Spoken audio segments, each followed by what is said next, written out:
We can discuss all day the benefits of sleep, but actually applying this will be the biggest factor. So we would follow the principle of HEAL. So health, environment, attitude and lifestyle. HEAL would be how you are like physically and internally. So are you illness free? Can you actually sleep properly throughout the night? Environment will be the biggest one that you can change yourself. So this will be coming to, is your bedroom just for sleeping, and is your bed just for sleeping? You're not doing any TV watching, anything else? Are the conditions in the room good enough? Is it the right temperature?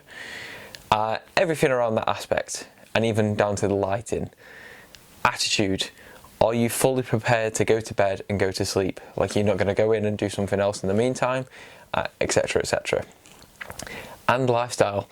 Are you moving enough during the day and getting what is generally required as sleep to actually be able to then go out and sleep? So the top tips for me would be get yourself in a good enough room condition, make sure you've got a comfy bed, make sure that when you go to bed you're knowing you'll go to bed. Avoid blue light about an hour before, so read a book, chat to your partner, anything like that. Try and avoid anything that's going to be a visual cue to the eyes, that's going to suppress the melatonin production. That's going to be what helps us sleep. The room conditions in terms of light. If you do need some light in the room, I'd recommend going for like a red light. That is generally the most stimulating colour to help you get to sleep. But then also look around the methods of how you're conducting yourself during the day, and then also it's not just during the night that we need to consider, it's also how we wake up. So there's certain apps that you can look at where if you put it next to your bed when you go to sleep, it'll listen and be able to figure out what part of sleep you're in, judging by the noises it can hear. But then it can also wake you up at the best time.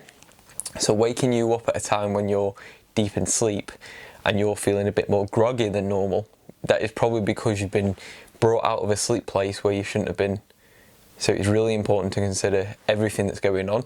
So consider the app, it'll listen and it'll try and pick out certain points where you should be waking up. So it'll set, if you can set a half an hour interval, it'll figure out during that half an hour where the best time to wake you up is. Obviously there's a lot more cues we can put in. I have a light by my bed that is an adjustable multicoloured bulb so that I can just change the conditions. And then you can also look to supplementation if required. So there is sleep stacks, there is ZMA, so zinc magnesium. This will help sort of stimulate the melatonin production as well. But I think it's a lot of, are you prepared to put this in, instead of just being like, okay, not thinking, okay, as soon as I lie down, I'm going to fall asleep. Because obviously to a certain extent that'll be good, but is it long term going to be the best solution, just to be like hoping for the best? If we can set and implement the good habits now, it's going to help us out later down the line.